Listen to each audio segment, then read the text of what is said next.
queridos amigos e amigas, muito bom contar com a sua companhia para mais este Lado a Lado. E no programa de hoje, com muita alegria, eu recebo ela, que é uma entusiasta, uma divulgadora da cultura italiana aqui em nossa região, a querida professora Miriam Guerrieri. Bem-vinda, Miriam. Muito obrigada, querida. É um prazer para mim estar aqui com você hoje. Miriam, então vamos falar dessa coisa deliciosa que é a cultura italiana, né? Eu sou também descendente de italiano, Sim. Embora que aqui no programa eu uso muito mais o bicalho, mas eu sou Scalete, né? Sim. Descendente de italiano, e você também com uma ligação enorme, né, com a Itália. Boa tarde a todos.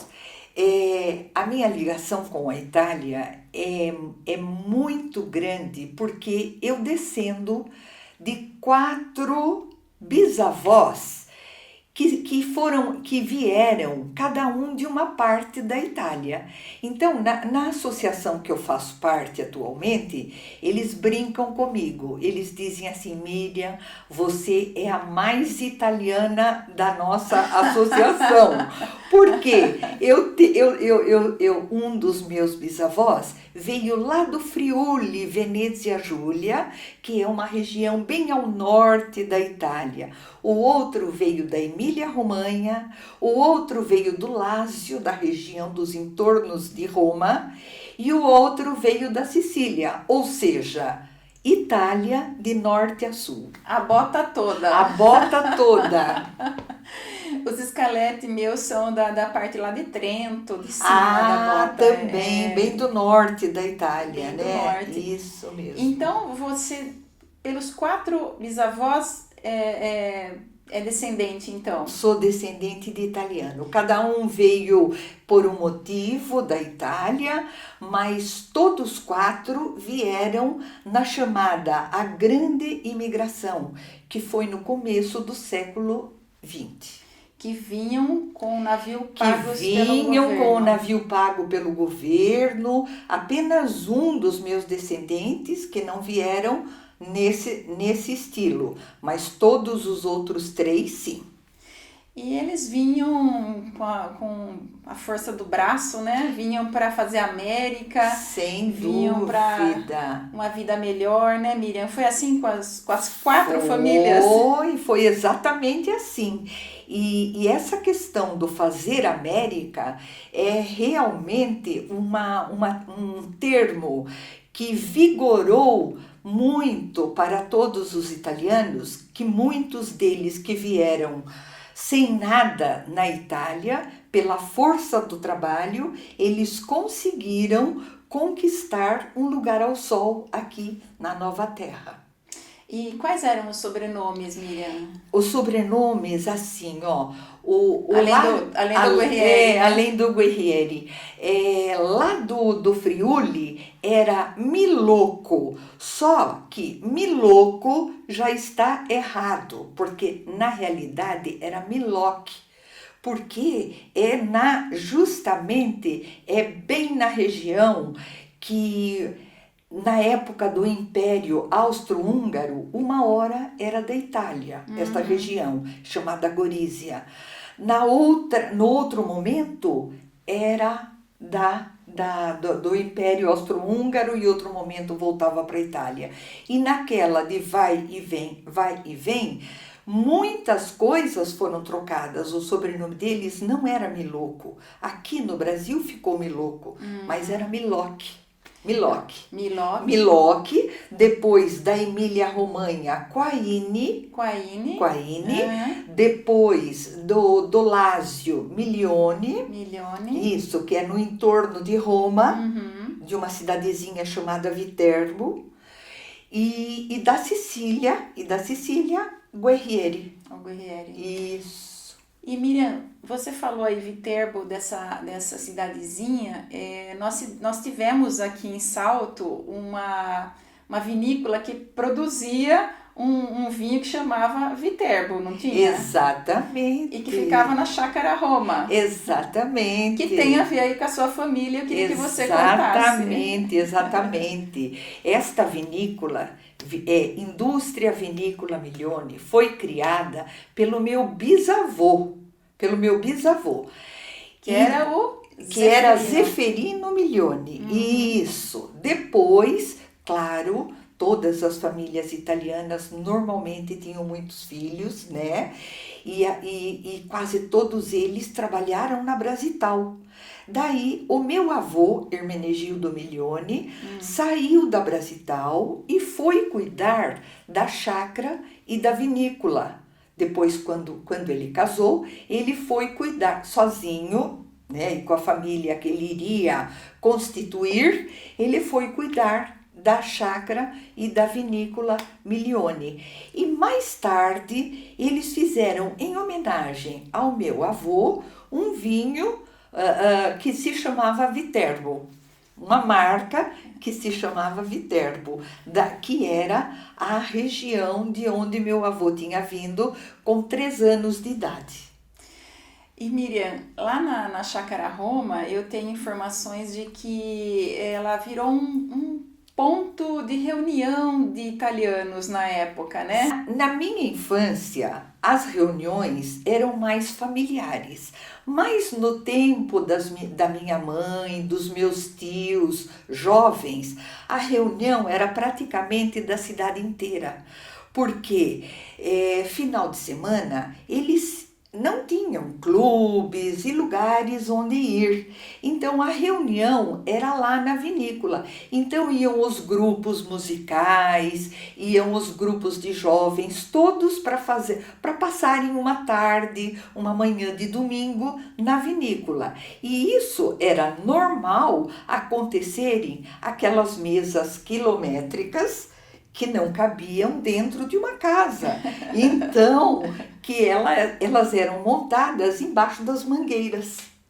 E aí, como é que eram as refeições?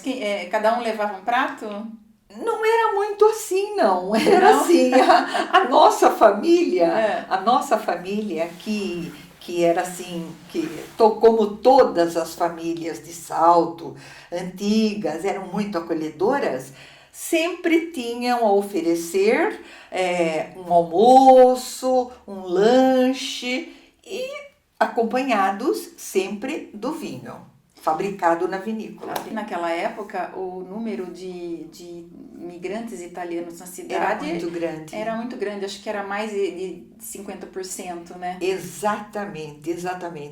Nós sabemos que Salto é um reduto das famílias italianas e nessa época das grandes imigrações italianas, eles foram se juntando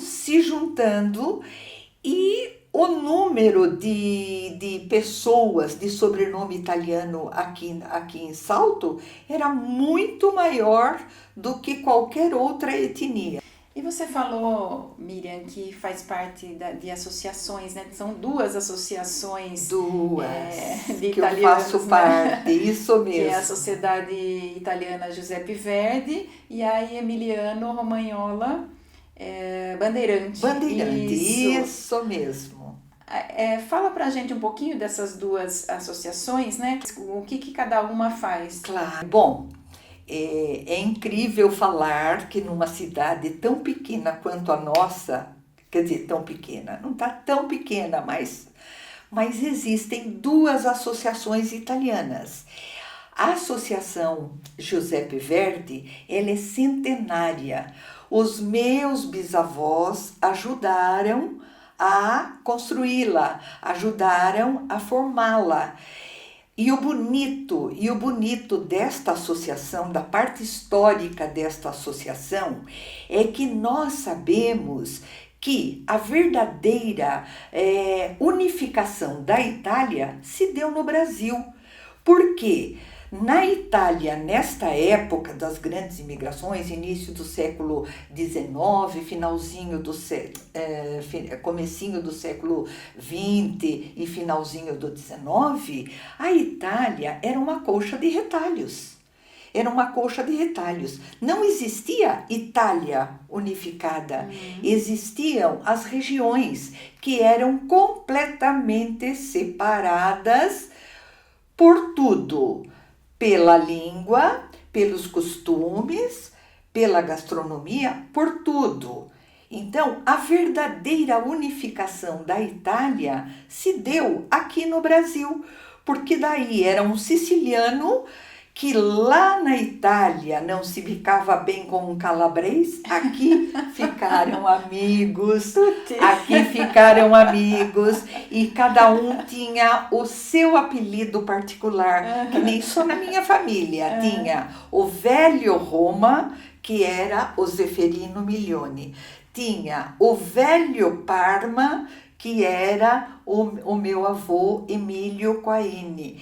E eles se conheciam muito bem e tinham o maior carinho entre si. Então, e a Giuseppe Verdi, ela tem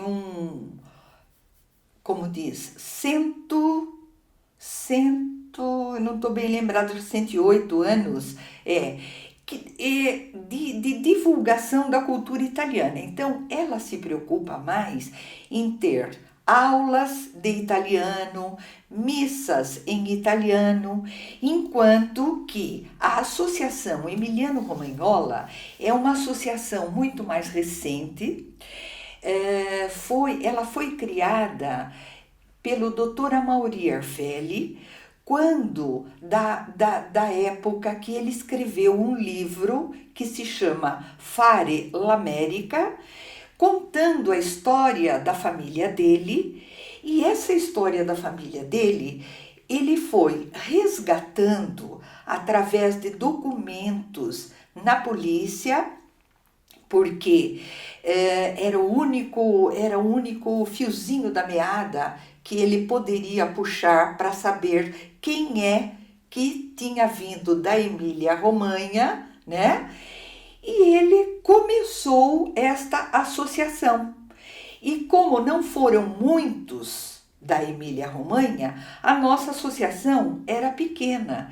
Daí eles alteraram o regulamento e aceitaram, além de descendentes de emilianos romagnolos, também simpatizantes. E esta é uma associação que ela prima muito pela parte cultural. Então nós temos assim editado alguns livros, nós temos muitas mostras maravilhosas, porque a região da Emília-Romanha nos dá um respaldo muito grande. E você foi presidente da Associação Emiliano-Romagnola 12 anos? Fui por 12 anos. 12 anos. Por 12 anos. Eu só deixei a presidência o ano passado. Ano passado, né? Isso mesmo. E você trouxe aí uns livros que são editados pela associação. Por esta associação, isso. Só para exemplificar um pouquinho que a nossa associação é bastante cultural, nós fizemos a tradução deste livro, que, bem dizer, é a Bíblia da gastronomia não italiana, quer dizer, Bíblia da gastronomia italiana, mas ele é divulgado no mundo. Por quê? Porque este livro é histórico. É praticamente um dos primeiros livros de receitas que foram editados. E ele é da região da Emília-Romanha. Não é muito conhecido ainda para nós, mas o nome Pellegrino Artusi, falado na Itália, é uma questão de excelência. É uma questão de excelência quando se trata de cozinha caseira.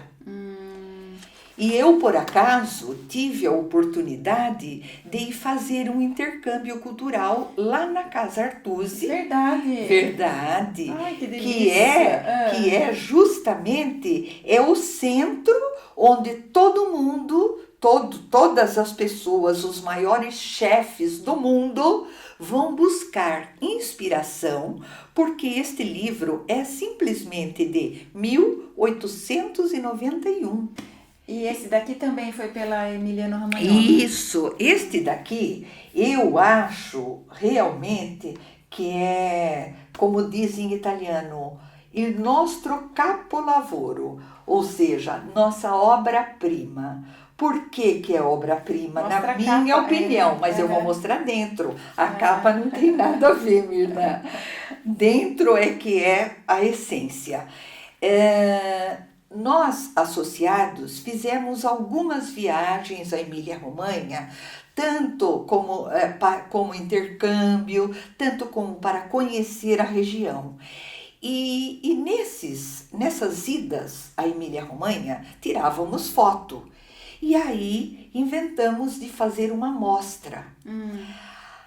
A presidente da consulta dos emilianos romanholos, porque consulta dos emilianos romanholos é um órgão que cuida de todas as regiões, todas as associações emiliano-romanholas no mundo todo. No mundo todo, e tem no mundo todo esta associação.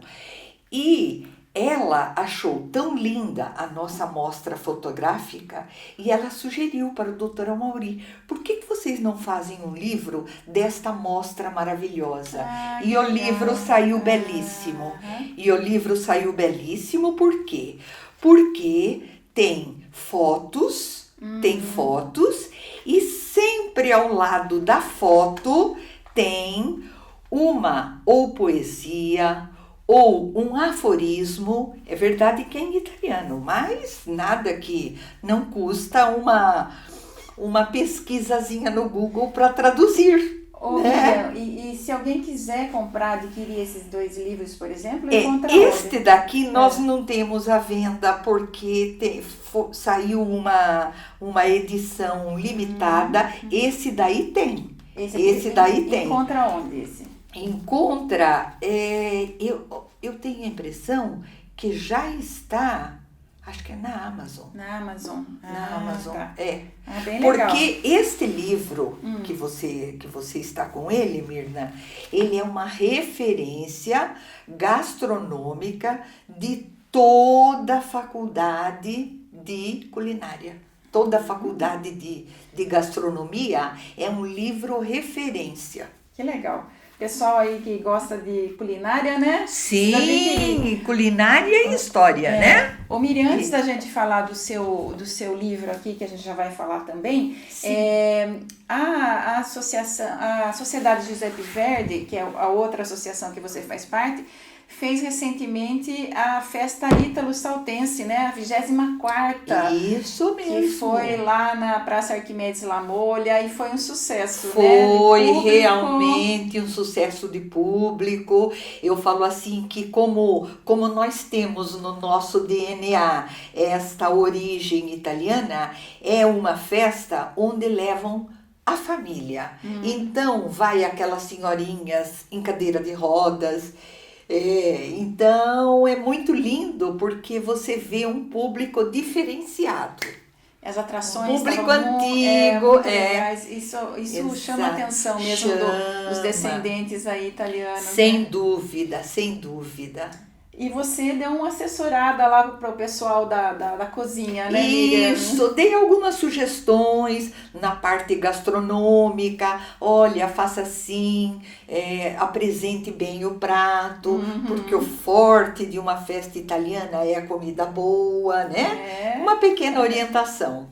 E Miriam, essa ligação que você tem com a Itália, esse amor com a Itália e esse amor também pela cozinha italiana, né? Você herdou da sua mãe, né? Isso mesmo. E você fala muito sobre ela aqui. Sim. Né? Conversas com Sabor. Conversas com Sabor. Que foi esse livro que você lançou em 2008? 2008, isso mesmo. Fala um pouquinho sobre esse livro que mistura um pouquinho de história, de família, né? Isso. E as receitas da sua mãe. Claro, eu falo com prazer, Primeiro, deixa eu apresentar a minha mãe, Argia Milione Guerrieri, né? Esta senhorinha aqui,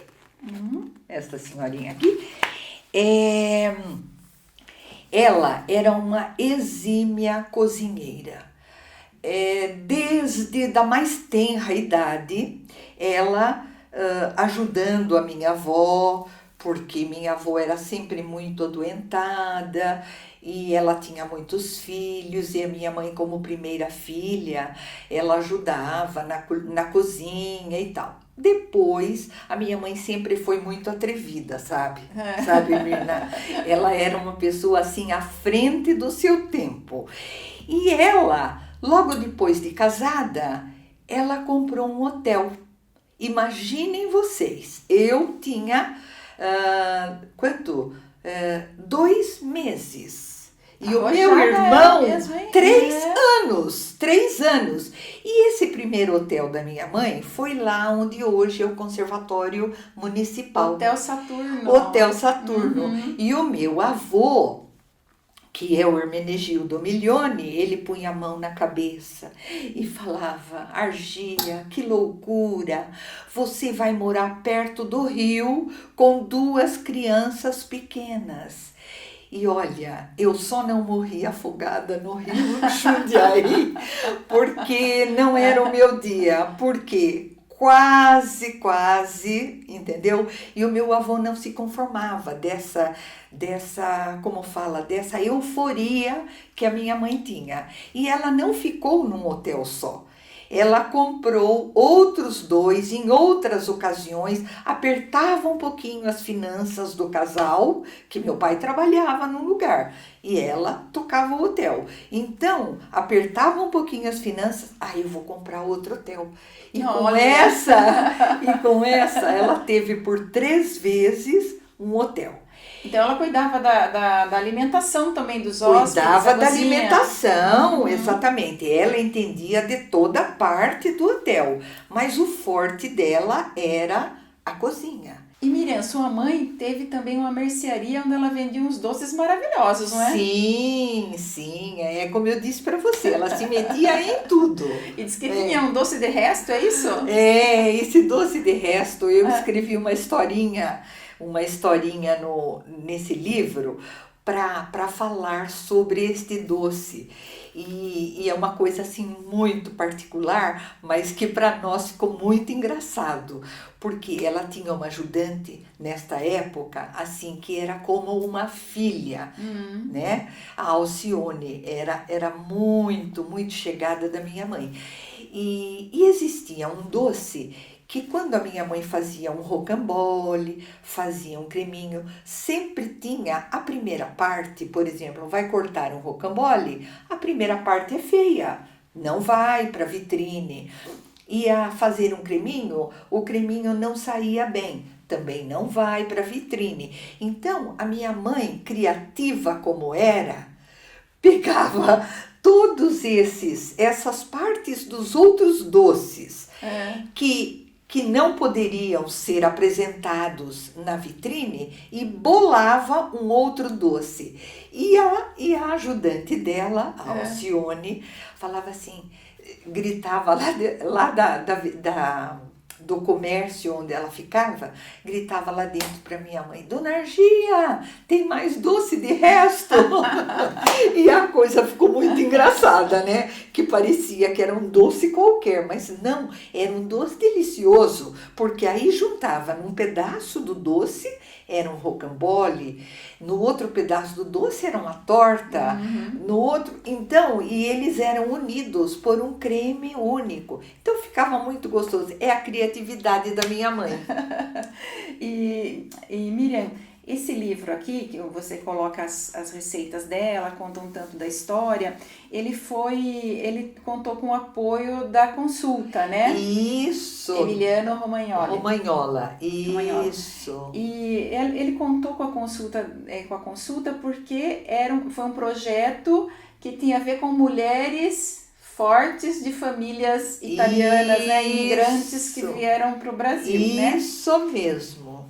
E a sua mãe, Argia, era um exemplo disso. Era um exemplo, né, disso, dessa força, apesar de parecer que ela era só ligada às questões domésticas, eu sei que não, que ela era uma mulher forte e corajosa. E teve até uma passagem que ela atirou numa cobra. Verdade, verdade. Então, Atirou numa cobra para proteger os irmãos, os né? irmãos, isso mesmo, isso mesmo. E também eu sei que ela montava cavalo, é isso? Montava cavalo. Para a época andava de dela bicicleta. também, né? Dirigir Sim, carro. duas mulheres dirigiam carro aqui em Salto na época da minha infância. É. Uma era a parteira, Dona Anastácia, Dona Anastácia. que precisava ir de carro quando É. as pacientes dela, e a outra era minha mãe.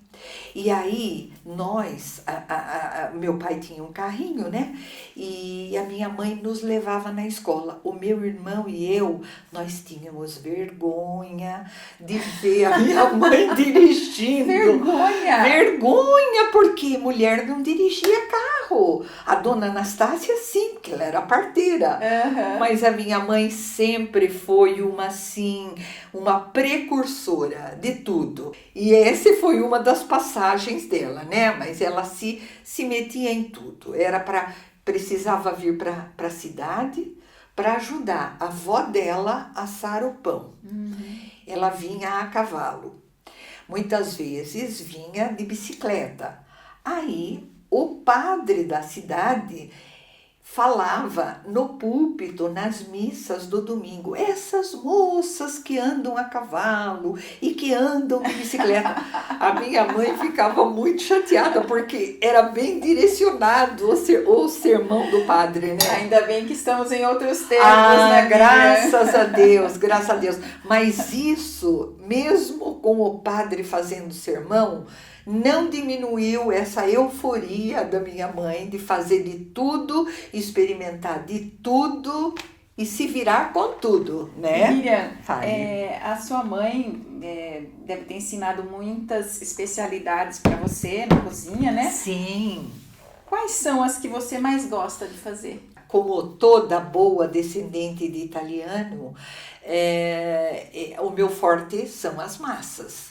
Massas caseiras, feitas em casa. Então, cada vez que eu conto, que eu falo que eu faço uma lasanha e eu mesmo faço a massa, que eu faço um capelete, que eu mesmo faço a massa, as pessoas ficam assim, atordoadas, né? E é só falar da lasanha da tia Miriam, a minha sobrinhada saliva. Ah, que delícia! Miriam, você consegue fazer com 8 camadas, 8 camadas de massas.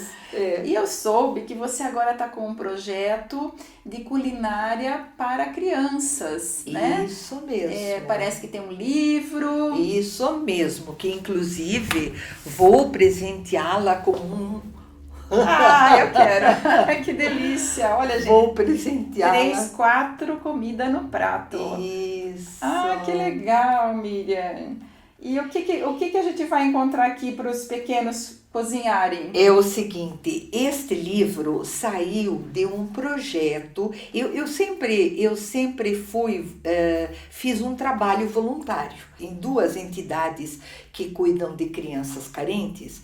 Eu tive a grata intuição de bolar este projeto, que para mim foi uma das coisas mais gratificantes que eu já fiz e que eu jamais esquecerei desta experiência.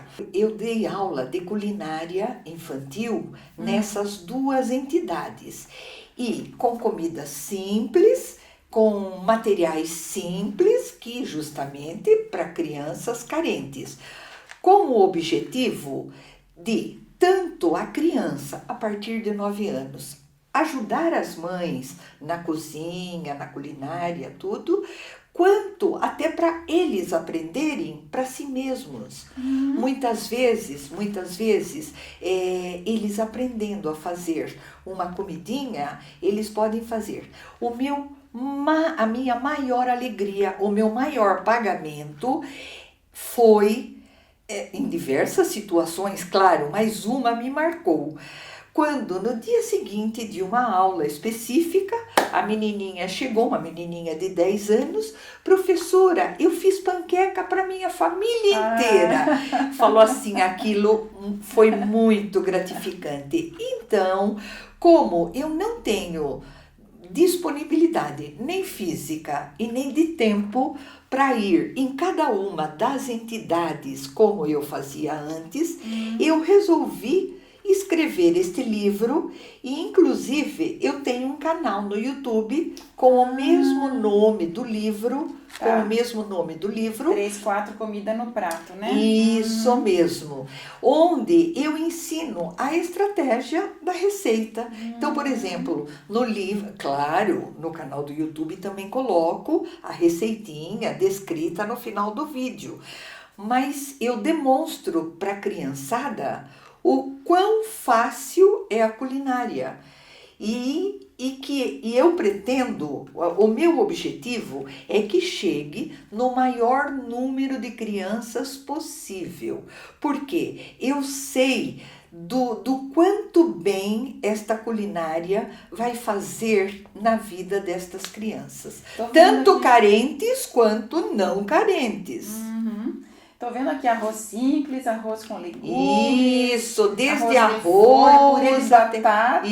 Isso, coisinha simples, até um pouquinho mais sofisticado, um cookie, alguma legal. coisa assim, mas tudo com aquela simplicidade da infância. Pastel de forno. Pastel muito de bom. forno. Tenho algumas aulinhas já no YouTube que, assim, na medida que eu posso, eu tô gravando. Eu não prometo que seja toda semana um vídeo, mas aos pouquinhos eu tô incrementando. Quem quiser adquirir ou esse livro Conversas com Sabor ou o 3, 4 Comida no Prato. O Conversas com Sabor, assim como o Pellegrino Arduzzi, que se chama a Ciência na Cozinha e a Arte de Comer Bem, esses dois estão na Amazon. Tá. E esse aqui? E 3, esse 4? daí não, porque ainda este projeto tá bem verdinho. Ainda eu preciso divulgar para as crianças, que é o meu público-alvo, certo? Então tá faltando isso. O meu projeto inicial teria 3 partes. A primeira, o livro, a segunda, o canal no YouTube, e a terceira, uma apresentação tanto do livro quanto do canal para as próprias crianças. E eu já iniciei, só que como eu faço outras coisas na vida, não dá tempo de cuidar só do livro, né, Mirna? Eu já comecei pela Caritas. Eu já fui lá com a criançada, já divulguei alguma coisa, mas ainda tenho todo o projeto, tenho as escolas municipais para ir. E você tem algum telefone de contato para alguém que queira ligar para você para comprar o livro? Sim, posso deixar o meu telefone com você, vou falar rapidamente agora, mas depois a Mirna vê a maneira. Coloca na legenda. Ótimo. O meu celular é 11 9 9629 9943. E uma vez professora, sempre professora, né? Verdade. Você trabalhou na SEMP também, né? Trabalhei, olha, para te contar resumidamente da minha vida profissional, eu sou professora de Educação Física, formada pela Escola de São Carlos, há muito tempo já. E trabalhei sempre nas escolas particulares e estaduais. Também, Isso. Trabalhei em São Paulo, finalizei a minha carreira aqui em Salto e teve uma época em São Paulo que eu fui convidada para fazermos, eu e mais um grupo de amigos, para fazermos uns livros que serviam como apoio para outros professores. e nós escrevemos umas orientações sobre uma modalidade esportiva, que é o handebol. Então nós escrevemos esse livro, então por 2 anos e meio eu trabalhei na SEMP. Agora, para finalizar, eu quero puxar um assunto que você começou a falar no comecinho da entrevista e a gente não deu continuidade, mas eu acho que a gente tem que continuar agora, para finalizar. Tá bom, querida, como você preferir. Que é o fato de você ter ido fazer um intercâmbio, né? Porque assim, você foi fazer um intercâmbio nesse lugar, na Casa Artusi, sem falar muito bem o italiano, né? Sim, Mirna. Conta esse episódio rapidinho pra gente encerrar. Aí é uma história, não vou dizer triste, porque não tem nada de tristeza, só tem alegria, né? Mas, assim, o meu pai falava um italiano puro, maravilhoso, mas nunca eu mostrei vontade de aprender com ele, nunca.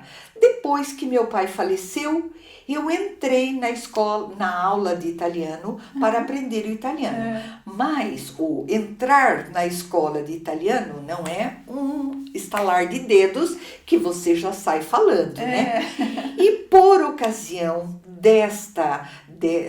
deste intercâmbio, onde eu fui falar sobre culinária brasileira, porque a culinária brasileira nada mais é do que uma colcha de retalhos. A nossa culinária é maravilhosa, porque tem a culinária do mundo inteiro, vocês sabem disso. Nós conhecemos tudo. Nós conhecemos quibe, nós conhecemos tabule, nós conhecemos um pâté francês, nós conhecemos comidas espanholas, conhecemos do mundo inteiro. Os italianos, eles são muito regionalistas, não é? Você foi falar de comida brasileira. E eu fui falar da comida brasileira, explicando a eles justamente isso. E teve que falar em italiano. E tinha que falar em italiano. Vai vendo, Mirna, o meu sufoco. E até então, eu estava na escola de italiano. Isso não significa que eu falasse italiano. Aí, o que fiz, sabendo que ia... Me preparei.